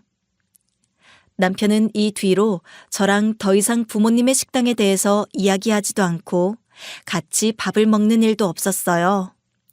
매일 회식이니 뭐니 하며 집에 늦게 들어오기 시작하더라고요.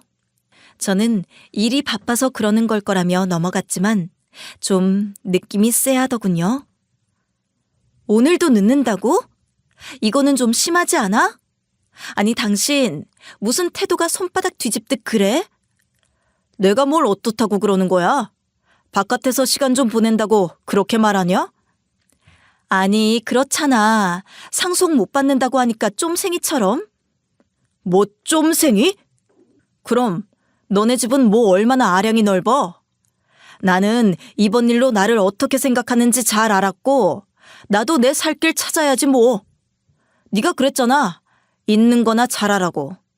나도 그러려고 지금 발버둥 치는 중이야. 너네 집이나 쫌생이 같지 않은지 돌아봐. 남편은 너무나 퉁명스럽게 저에게 말을 했고 말이 안 통하겠다 싶어서 시간을 좀 주고 생각을 해보도록 했어요. 남편은 시간이 날 때 집에 붙어 있지를 않았고 저랑 같은 공간에서 잠도 자지 않더라고요.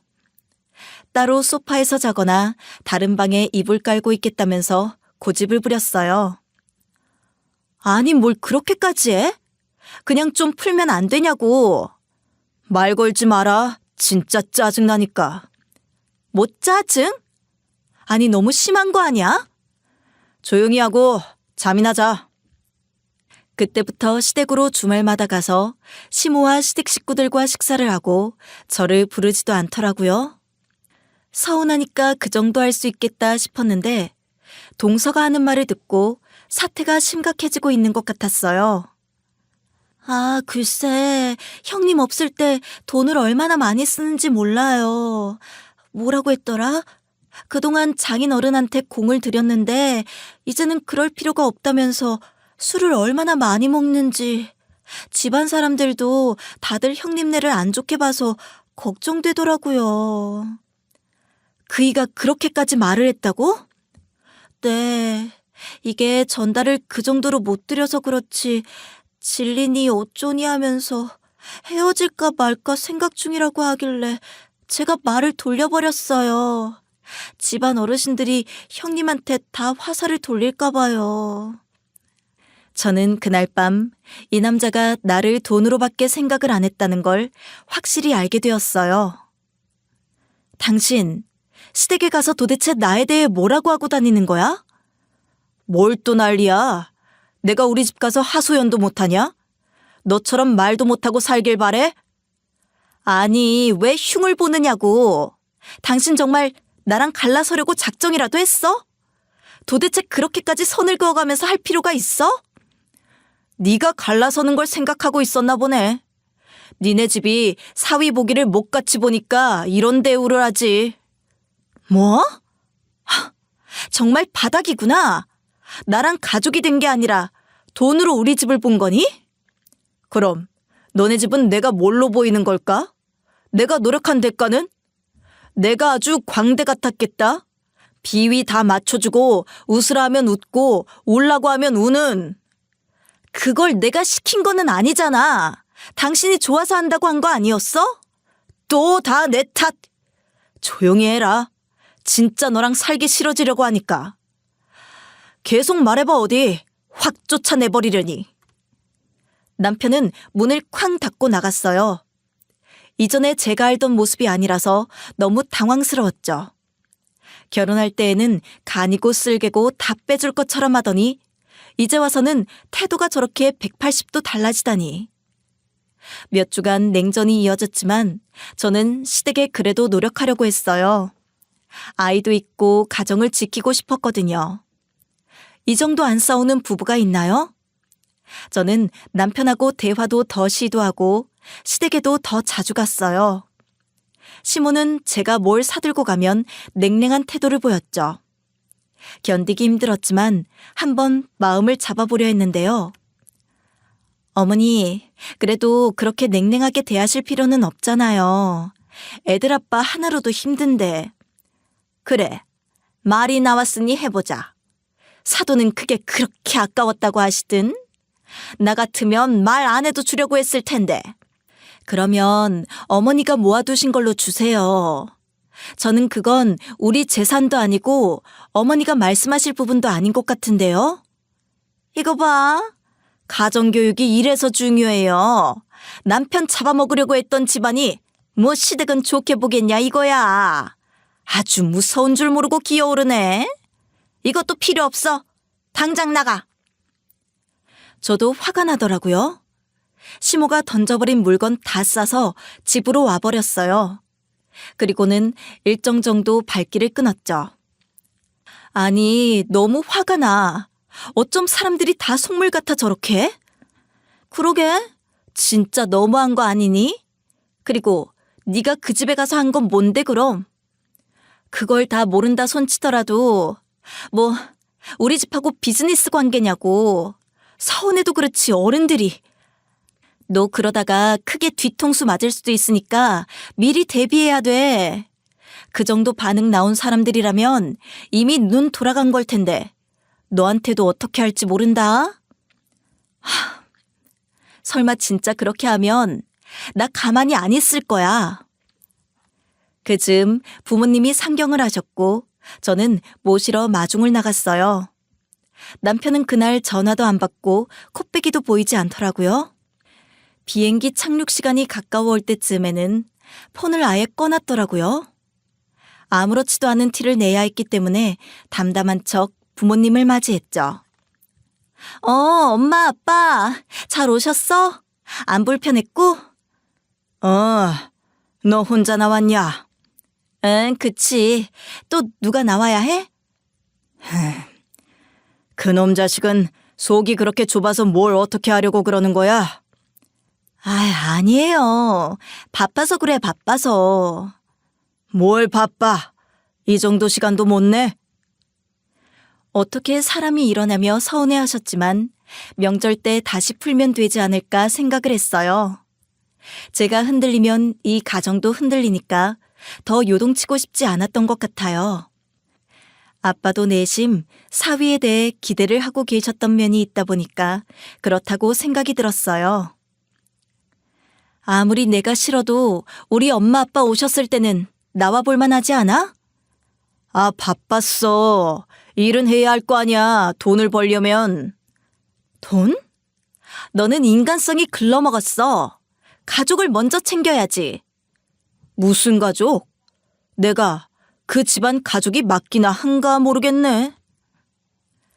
그렇게 관계는 개선되지가 않을 것 같았고 명절이 다가왔어요. 아이도 외할머니랑 할아버지가 보고 싶다고 말도 했고 저도 항상 시댁을 먼저 갔다 보니까 큰아버지 댁에 먼저 들렸다 가면 어떨까 싶어서 짐을 싸고 있었죠. 그런데 남편이 오더니 옷을 챙기더라고요. 아들, 할머니 댁 가자. 짐 싸 얼른. 외할머니 댁 먼저 가기로 했는데? 뭔 소리야. 할머니 댁을 먼저 가야지. 얼른 짐 싸. 가게. 아니, 우리 부모님이 올라오셨는데 매년 그 집에 먼저 갔으니까 이번에는 우리 집 먼저 가도 괜찮지 않아? 저는 남편의 팔을 붙잡고 이야기를 상황 설명을 하려고 했는데요. 남편이 뿌리치면서 말을 하더라고요. 내가 왜? 굳이? 남편은 제 눈을 똑바로 보면서 정말 아무 감정이 없다는 듯이 질문을 했어요. 몇 달 동안 똑같은 태도로 유지를 하는 남편을 보니까 정말 화가 나서 견딜 수가 없었어요. 그래서 그냥 할 말하고 갈라서더라도 해야겠다 싶어서 애들 나가라고 하고 이야기를 했죠. 야, 너 진짜 해도 해도 너무하지 않니? 너 그놈의 가게 때문에 이렇게까지 하니? 이게 남남도 아니고 뭐야? 적어도 서울에 오시면 얼굴이라도 비춰야지. 그리고 애들은 무슨 죄야? 애들? 네가 애들 생각했으면 우리 집을 그렇게 만들면 안 되지 않았을까? 이제 와서 애들 운운하는 게 웃기네. 그리고 장인 장모님은 내가 그렇게 공을 들여서 잘해드려도 신경도 안 쓰시더만 이제 와서 내가 뭘 한다고 하면 그게 더 이상하지 않겠어? 왜 이래? 그냥 하던 대로 해. 뭘 하던 대로 해. 둘 다 잘한 거 없으니까 화해를 빨리 하자고 그냥. 화해? 뭔 화해? 나는 이게 풀릴까 싶네. 그래도 매번 시댁 먼저 갔으니까 아무리 싫어도 얼굴 먼저 비추자. 이번에 안 그럼 진짜 힘들 텐데. 안 돼. 우리 엄마는 이런 거 서운해 하시니까 안 될 것 같고 너 혼자가 니네 집. 남편은 끝까지 선을 긋더라고요. 그렇게 나를 귀한 사위로 생각하셨으면 그렇게 하시면 안 되지. 나는 이미 마음 떴다. 아들 데리고 나간다라며 가버렸죠. 사람이 이렇게까지 해야 하나 싶어서 전화를 걸었더니 받지도 않더라고요. 그래서 이제 끝이라는 생각으로 정리를 하려는 마음을 먹었어요. 이제 정말 이 인간이랑은 끝인 것 같다. 더 이상은. 천천히 어떻게 정리를 할지 생각을 하면서 저도 친정에 가서 부모님과 식사를 하고 있었어요. 저녁쯤에 시모에게 전화가 갑자기 오는 거예요. 무슨 일이지? 갑자기? 왜? 무슨 일로 전화가 온 거야? 모르겠네. 일단 받아봐야지. 여보세요? 너는 명절에 그렇게 있을 거면 왜 우리 아들하고 생활하니? 시모는 굉장히 상기된 목소리로 저에게 말을 걸었어요. 찌르는 듯한 목소리에 귀가 아플 지경으로 소리를 질러댔죠. 괜히 우리 아들 고생시키지 말고 그냥 갈라서라. 그렇게 할 거면. 너 같은 며느리 내 사전에 없다. 어머니, 취해서 지금 이런 말씀하시는 거 아니죠? 제가 그렇게 말씀하시면 쥐 죽은 듯 살 줄 아셨어요? 네가 뭐가 잘나서 우리 아들을 이런 취급을 해? 네가 뭔데? 뭐가 그렇게 잘났어? 어머니, 말 함부로 하지 마셔요. 그이가 지금 너무하고 있는 건데 누구 잘못인지 생각도 안 하고 함부로 말하시지 마세요. 저도 이번에는 지지 않고 말을 하니까 웃으면서 욕을 하기 시작하는 거예요. 네가 뭘 잘했다고 지금 난리야? 시모를 지금 가르치려 들어? 하여튼 수준 낮은 집안이랑 결혼을 시키는 게 아니었어. 아니, 어머니도 진짜 정상적인 사고를 가지고 계시면 아들을 뭐라고 하셔야죠. 이게 지금 인륜적으로 맞습니까? 이러다가 정말 아들 망치시는 거예요. 소리를 높여서 남편이 폰을 빼앗더니 술에 취한 목소리로 저에게 큰 소리를 냈어요. 우리 엄마한테 함부로 뭐라고 하지 마라. 네가 뭘 잘했다고 소리를 높이고 있어?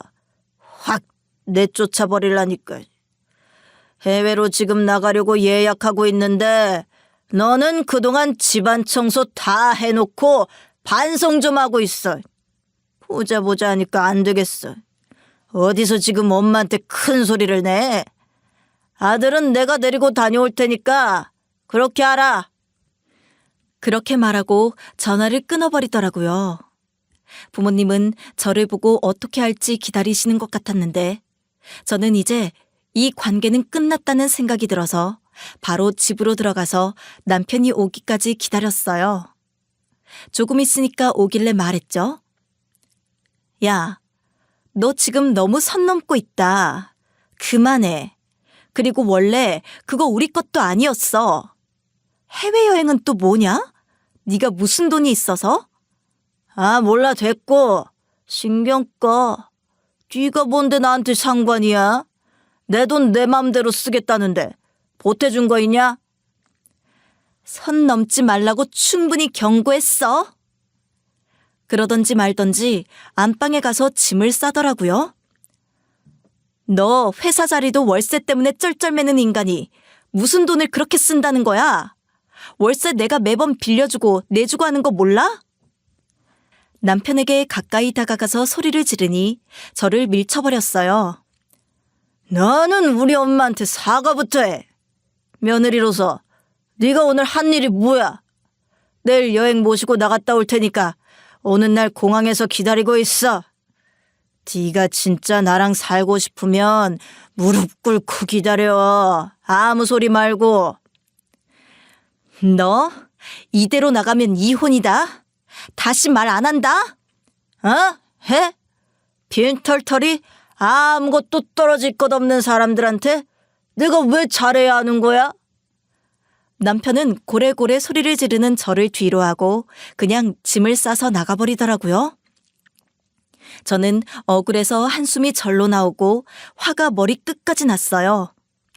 혼자 시키려고 하는데 다음날 부모님이 집으로 찾아오셨죠. 예, 네가 지금 무슨 일이 있는지 아니까 설명하려고 하지 말고 빨리 정리해. 이렇게 말하면서 서류를 하나 꺼내시더라고요. 보니까 20억짜리 아파트 계약서였어요. 눈이 휘둥그레져서 이게 뭐냐고 하니 집을 계약해뒀고 다시 내려가지 않고 여기서 살려고 한다.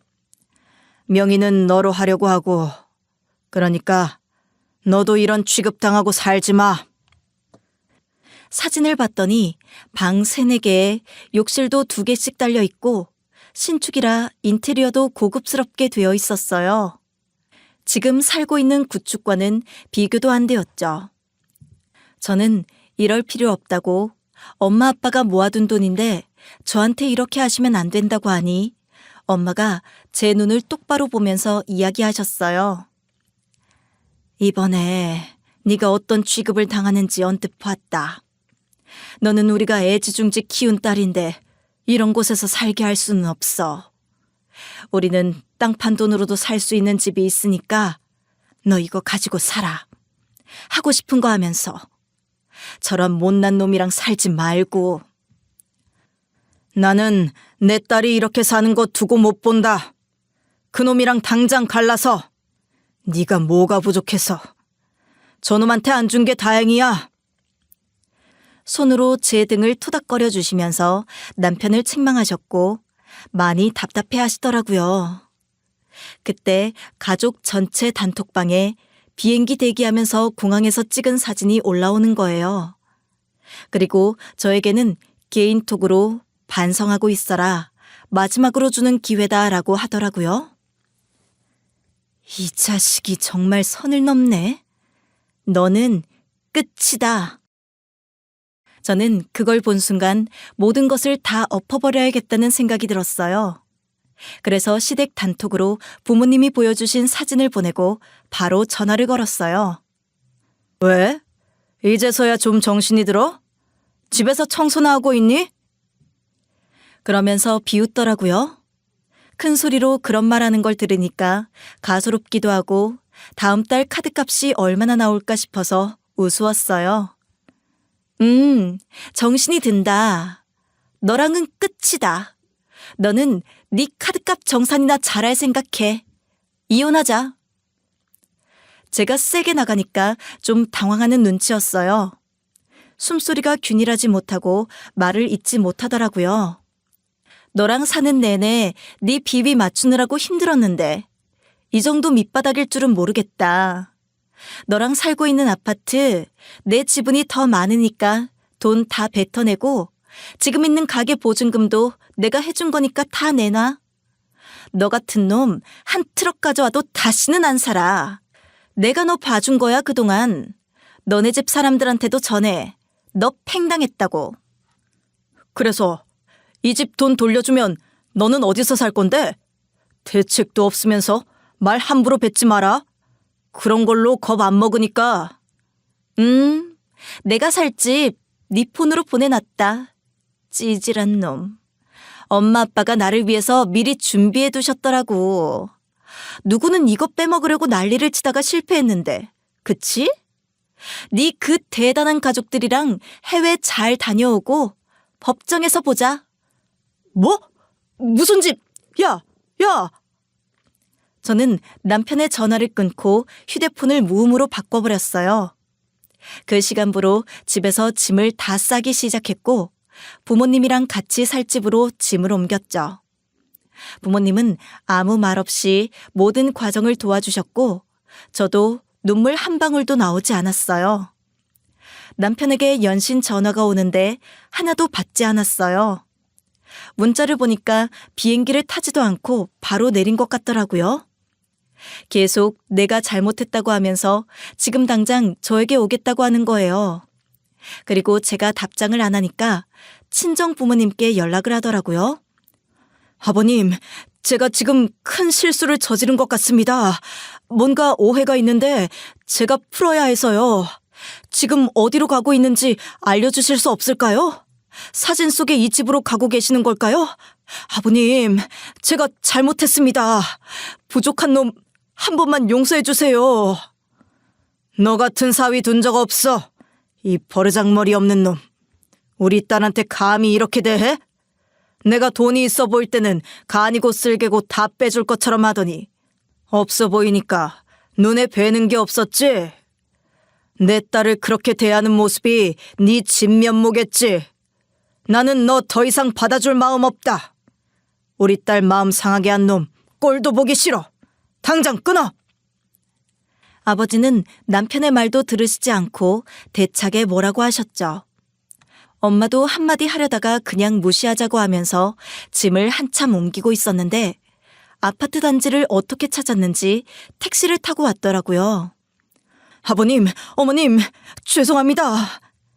참, 여기를 어떻게 알고 왔대? 진짜 징그럽네.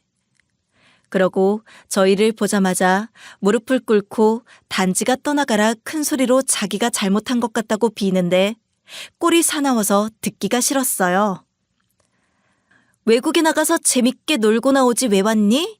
시끄러워 조용히 해. 꼴 좋다? 그동안 내가 너무 신뢰를 범한 것 같다.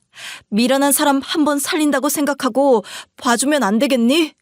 어머님, 아버님, 한 번만 용서해 주십시오. 그러면서 머리를 땅바닥에 딱 붙이고 손이 발이 되도록 싹싹 비는 거예요. 저는 눈 하나 깜짝하지 않고 그때 회사 건물 보증금을 빌렸을 때 적었던 차용증을 꺼내면서 남편에게 던져버렸어요. 야, 경찰 부르기 전에 빨리 일어서. 그리고 너 내 8천만 원 당장 갚고 지금 집도 내놓을 테니까 나가. 아니면 나한테 돈 내고 사라져. 빨리. 내가 지금 당장 어디로 가겠냐. 제발 한 번만 용서해 주라. 내가 미안하다 정말. 남편이 울고불고 하는데 있는 정 없는 정 이미 다 떨어진 상황이라서 별로 감흥이 없었어요. 그래서 시모에게 그 사진을 찍어서 보내면서 말했죠. 당신 아들 폐기 처분하니까 가져가세요. 그리고 폰을 남편에게 보여주면서 말했어요. 너희 어머니한테 이거 보내놨으니까 처분해서 가시라고 해. 더 이상 사람을 돈으로 보는 너희 집안이랑은 살 수가 없다.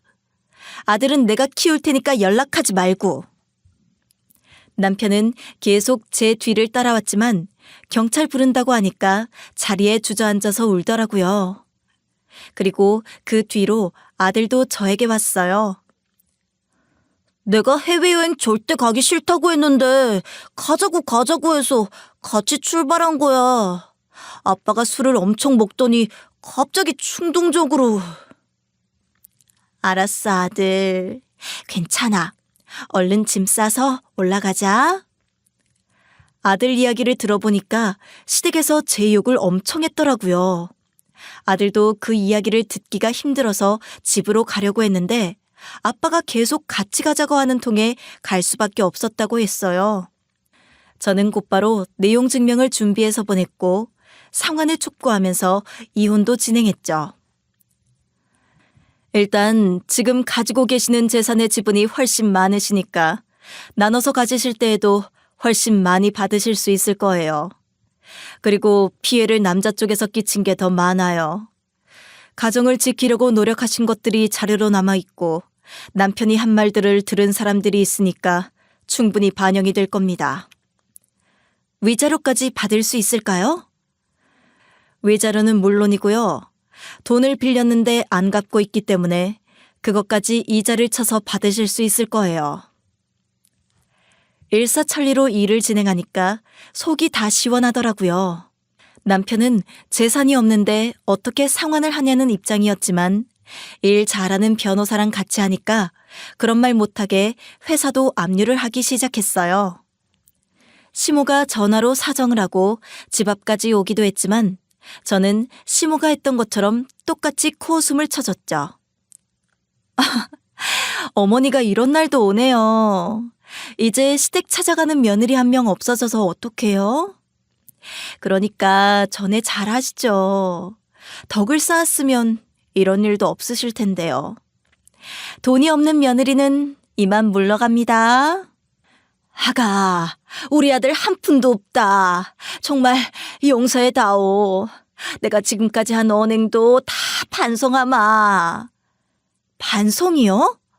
돈으로 갚으셔요. 그런 말 하지 마시고.